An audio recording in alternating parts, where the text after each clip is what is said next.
So think about those nagging things you've maybe flagged in your own sources.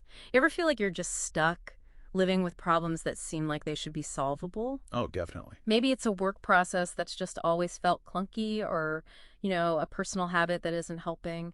Or even looking at bigger things, system issues that feel kind of impossible to fix. Yeah, that feeling of, well, that's just how it is. Exactly. Well, you sent us a really fascinating bunch of sources exploring just that. So today we're going to dive deep into how we can actually spot what's broken and, maybe more importantly, figure out how to make things better, without getting totally overwhelmed. It's almost universal, that feeling, isn't it? Yeah. Humans, we're incredibly adaptable creatures. Sometimes maybe too adaptable. How so? Well, we can get so used to the workaround, the extra steps, the long way around, that we just stop seeing them as problems anymore. Right. Like that 3-day delivery time just becomes normal. Exactly. Or the machine stopping at lunch is just, what happens. It is what it is. Right. And that's really the core of this deep dive. You've given us some great stuff here. Touches on everything from like business operations to our own habits, even huge challenges like climate change efforts. Mm. Our mission here is to pull out those key ideas, those frameworks you can actually use to find a path to positive change. Think of it like a shortcut, maybe, to cut through that inertia and actually start making improvements. Yeah, we're basically looking for the cheat codes, the underlying strategies that kind of work across all these different situations. Yeah, aha, moments. Exactly. Those moments that shift how you see things, give you a new way forward. Okay, so where do we even start trying to untangle these things, especially when they feel so ingrained? Our sources kept pointing to this really basic first step. It almost sounds too obvious. Which is, Go and see the work. Simple phrase, but apparently it's got a lot of power behind it. it really does. I mean, we live in this world drowning in data, Yeah. right? Reports, metrics, dashboards, Yeah. and we rely on that secondhand info. But go and see is about stepping away from the abstraction. It's about direct observation, seeing how the work actually gets done on the ground in real time. Experiencing it yourself, not just reading about it. Precisely. Seeing the reality, not just someone's interpretation of it. Okay, so we've got a really good example from the sources, right? This hospital receiving area. They had these constant delays getting packages delivered internally. Yeah, a 3-day wait was just accepted, expected even. So what happened when they actually, went and followed the packages? Well, they uncovered this whole hidden mess, didn't they? Stuff everyone had just gotten used to, totally invisible. Like what? Oh, multiple pickups that were completely unnecessary, batching deliveries in ways that didn't make any sense, lack of communication, just all these steps, adding time, adding frustration. But no actual value. Right, no value for the nurses, the doctors waiting for supplies. Yeah. One source pointed out their own internal customers had to call around hunting for packages. That phone call itself was a symptom of the waste. Yeah, it shows how easily those bad habits just become procedure, locked in. It's that curse of a bad set of habits, as one source put it. Really sticks. And there's another fantastic example of this from a manufacturing plant, the corrugator machine. Tell us about that one. Why was it stopping every single day at lunch? Oh, this is a classic, perfect example of how a solution from, like, ages ago just gets baked into the system. So what was the original reason? Years and years ago, apparently the local power grid was a bit unstable, intermittent issues.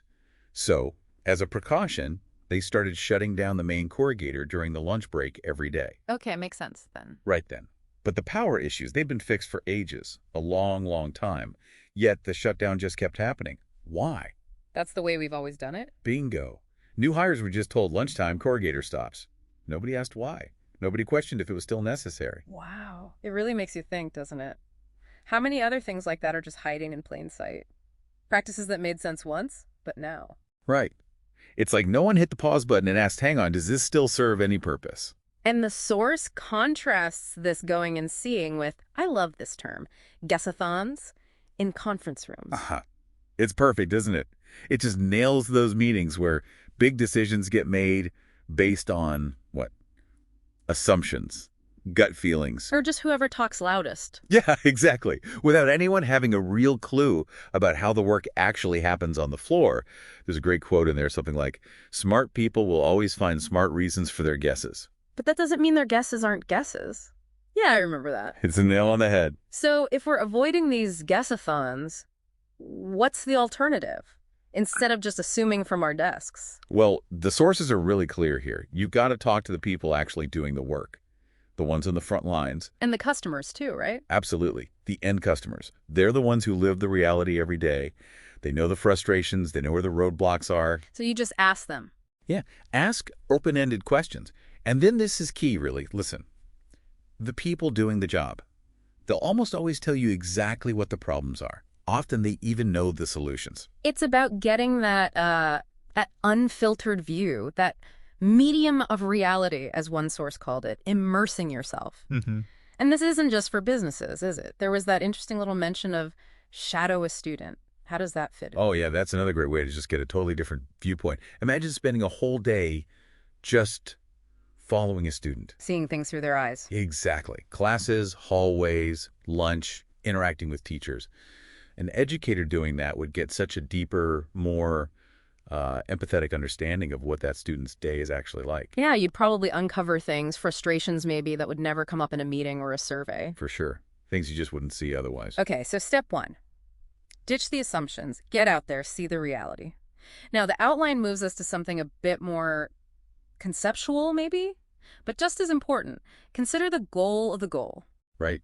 This is about digging deeper. What do you more? Well, sometimes the goal we set, the immediate thing we're aiming for, it might not actually be the most effective way to get to what we really want, the ultimate outcome. So we need to ask why. Yeah, ask why do we want this specific goal? Yeah. And then maybe ask again, okay, but what's the fundamental problem or need we're really trying to solve here? Okay, the example of the Department of Education and the student loans for disabled vets really makes this clear.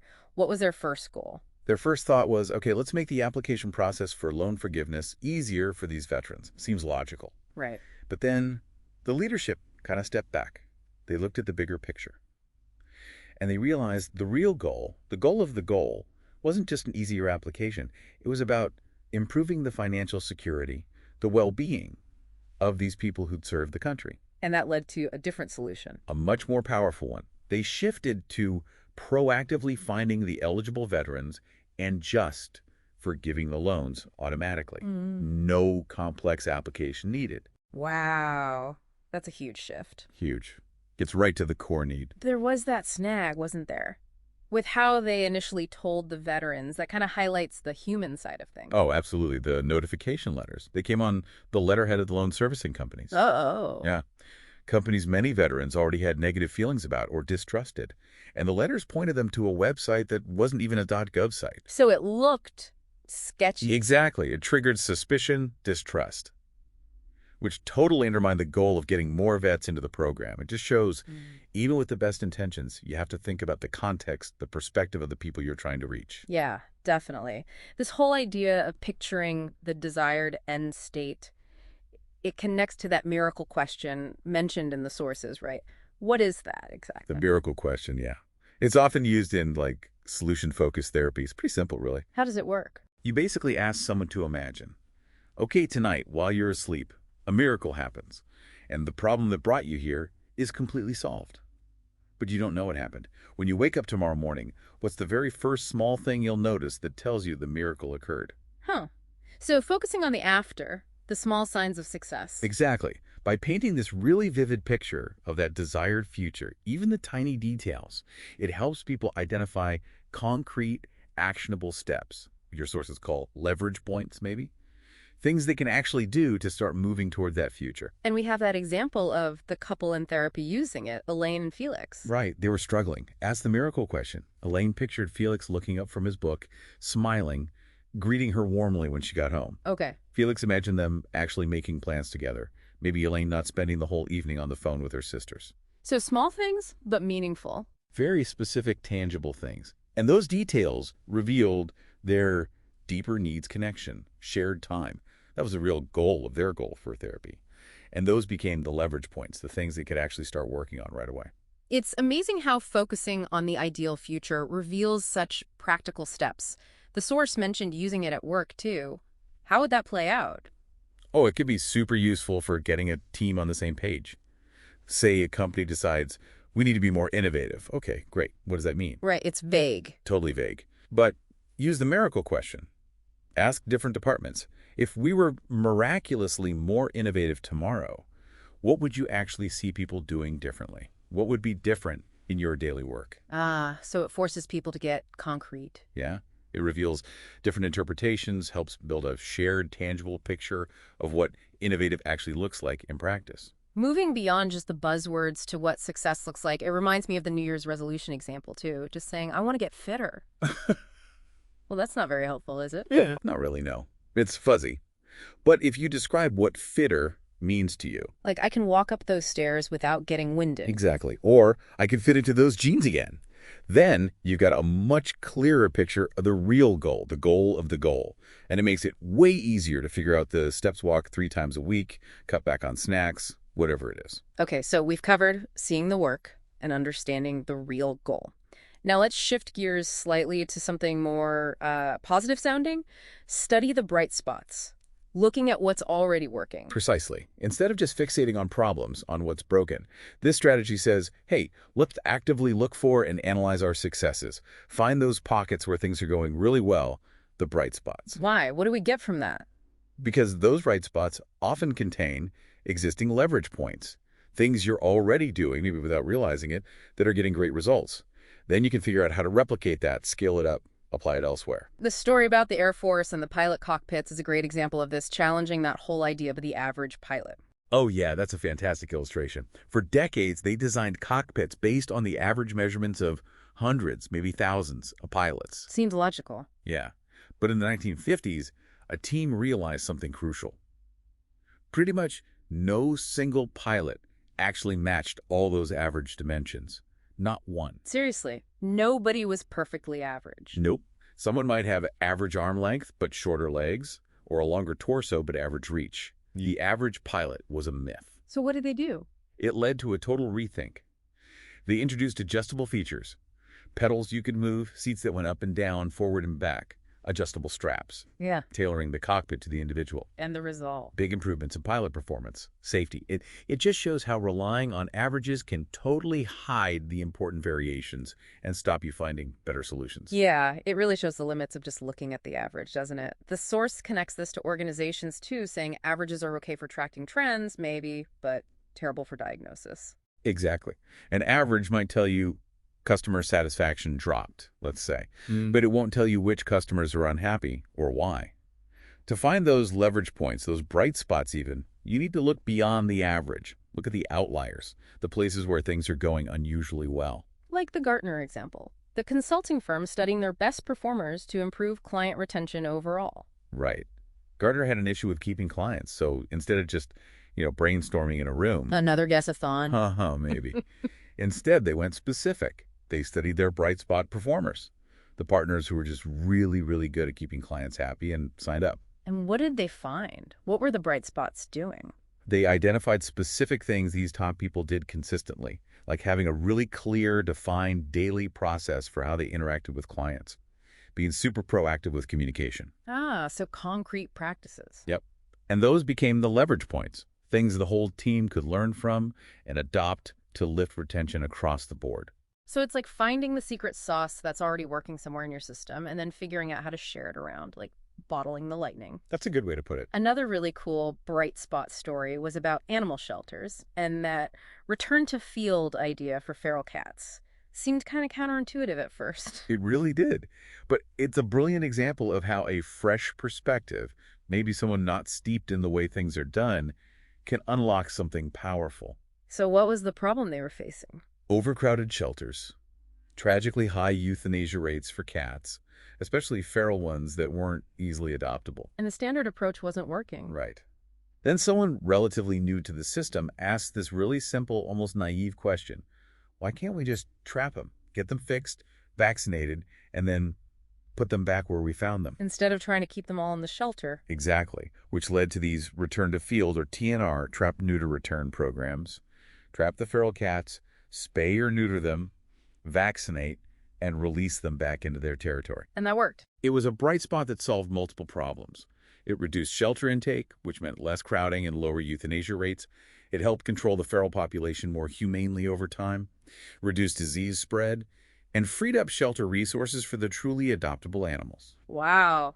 All from challenging that basic assumption that every cat coming in had to be aimed towards adoption. Right. Someone not knowing the rules asks the right question. And the source points out a key advantage of these bright spot solutions. What makes them so potent?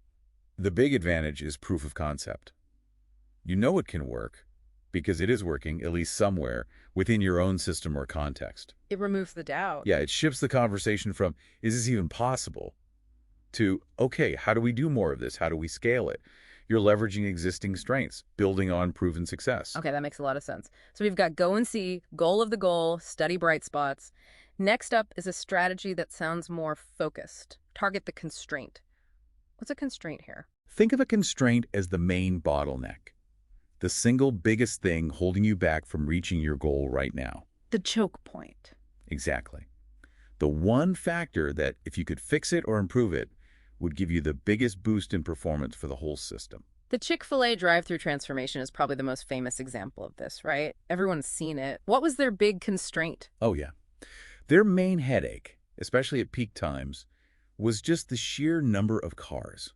The line would spill out onto the street, causing traffic jams, maybe even turning some customers away. So the line itself was the bottleneck. Absolutely. That was the critical constraint, limiting how many people they could serve quickly. So their solutions, having staff walk down the line, taking orders face-to-face with tablets. Closing the gaps. Right, closing the gaps, keeping the line moving constantly. They were laser-focused on tackling that specific constraint. Yeah. Streamlining ordering, maximizing throughput. And the source even mentioned they used drones to see the work. Yep.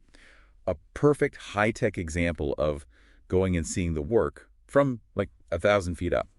Observing the traffic flow to really pinpoint where things were backing up. That's pretty cool. Okay, another example, maybe less known but really powerful, was the Norwood Seniors Network. Home care. Big challenges in that industry. What was their main constraint? Yeah, home care often struggles with really high staff turnover. It's demanding work, pay can be competitive. Hard to keep good people. Very hard. And Norwood identified that high turnover as their biggest obstacle. It hurt their ability to grow, to provide consistent quality care. That was their constraint. So how did they target it? They got hyper-focused on hiring and retention. They became incredibly selective about who they brought on board, invested heavily in screening, in pre-orientation, making sure they got the right fit. Even if it meant hiring fewer people initially. Exactly. Very low acceptance rate for applicants. But they figured finding and keeping the right people was the key to overcoming that turnover constraint and building a stable, reliable team. Doubling down on the quality of the intake. Now, the source also stresses that constraints depend on the goal. What does that mean practically? It just means that what counts as the bottleneck changes depending on what you're trying to achieve. Let's take a school, for instance. Okay. If the goal is smaller class sizes, what's the constraint? Probably the number of qualified teachers or maybe physical classroom space. Right. But if the goal changes to, say, improving the overall student experience, the constraint might be totally different. Maybe it's teaching methods, maybe it's lack of extracurriculars, maybe outdated tech. See? Different goal, different bottleneck. Got it. So you need that clarity on the objective first. And that last example, under constraints, the sticky note appreciations for couples. How does that fit the bottleneck idea? Seems a bit different. Well, think about what the constraint often is in a struggling relationship. It's a focus on the negative, right? Partners get stuck scanning for faults, criticizing, overlooking the good stuff. Yeah, that sounds familiar for some couples. So Laura Heck, the therapist, saw that negative focus as the constraint. Her sticky note activity, just leaving little notes each day saying something you appreciate about your partner, directly targets that. How so? It forces a shift. It creates a deliberate daily habit of looking for the positives, acknowledging them. It's actively retraining the brain away from that negative bias, that constraint. Ah, okay. It's not just about the nice note, it's about changing the scanning habit. Clever. Okay, 4 down. The final strategy we need to dig into is map the system. This sounds like taking a big step back. It really is. Mapping the system means zooming out, getting above the individual silos, the departments, even your own usual perspective to see the whole picture. How all the pieces connect. Yeah, how different parts interact, influence each other, and ultimately create the outcome you're seeing. The goal is to spot those connections, those interdependencies, and find the hidden levers. Hidden level. Yeah, those points in the system where a small intervention can create surprisingly big ripple effects lead to major change. Often points you wouldn't see if you're just focused on one part. Okay, the work by Jordy Bracken and Mike Goldstein with low-income college grads seems like a perfect example of this system view. What did they figure out by zooming out? Well, the common assumption was get low-income students a college degree, and that unlocks economic opportunity. Problem solved. Seems reasonable. But Brackett and Goldstein looked at the whole system, the whole path from starting college to actually getting a good career. And they saw lots of grads with degrees were still struggling to land decent jobs. So the degree wasn't the magic bullet. Not entirely. By mapping the system, they realized a critical leverage point wasn't just getting the degree, it was providing intensive support after graduation during that tough job search phase. What kind of support? They called it high-dosage career counseling. Real hands-on help with resumes, interviews, networking. They saw that intervening there at that specific point in the system had a much bigger impact than just focusing only on graduation rates. Wow. So the leverage point was further downstream than they initially thought. Yeah. That's fascinating. Another great system mapping story was from the University of Iowa Hospital's radiology department, taking that bird's eye view of how patients move through. Right. They mapped out the entire patient journey for, say, a CT scan, step by step. And what did they find? They found this one seemingly small inefficiency that was causing ripples. Nurses were routinely giving patients the contrast solution they needed before the scan. Okay. But administering contrast is a pretty simple task. It doesn't really require a nurse's specific skills. It was taking up valuable nursing time and creating a bottleneck. So what was the fix? By seeing the whole system, they realized the reception staff could easily handle it. The big solution: buy a small fridge for the reception area to store the contrast. That's it, a fridge. Pretty much. Shift the task to reception, add a fridge. Result: nurses freed up for more complex care, patient wait times dropped, efficiency went up, even revenue improved. That's incredible. A simple fridge, but you only see that solution when you look at the whole flow, the whole system. Exactly. It's the kind of elegant, simple fix that often only emerges when you stop looking at just one department's tasks and see how everything connects. It really highlights how one part of the system might not realize its impact on another. And the source really hammered home the need to challenge assumptions when you map a system. The Environmental Defense Fund and methane emissions, that was powerful. Oh, absolutely. EDF's chief scientist, Stephen Hamburg, he questioned this long-held belief in climate circles. Which was? That because methane doesn't last as long in the atmosphere as CO2, it wasn't quite as urgent to tackle right now. The focus was heavily on carbon dioxide. Okay, I can see the logic there. But Hamburg and EDF challenged that assumption. They mapped the climate system more holistically, looking at near-term impacts. And they found a massive hidden lever. Methane itself. Targeting methane leaks, especially from the natural gas industry, offered a way to get right those specific spots, those insights, those interventions that can create really big positive changes without necessarily needing a massive, overwhelming effort. Exactly. So, by really digging into your sources, listener, and using these frameworks, you can start to uncover those leverage points in your own world, your work, your life, the bigger systems you're part of. Yeah. It's about learning to look past the obvious symptoms, isn't it? To find the root causes and sometimes the surprisingly simple solutions hiding right there. So we'd encourage you, take some time. Think about the sources that got you thinking about this. Which of these strategies feels like the right lens for your situation right now? Where are those ingrained assumptions you maybe haven't questioned? Are there overlooked successes, bright spots you could learn from? What's the real bottleneck holding things back? And maybe end with this thought.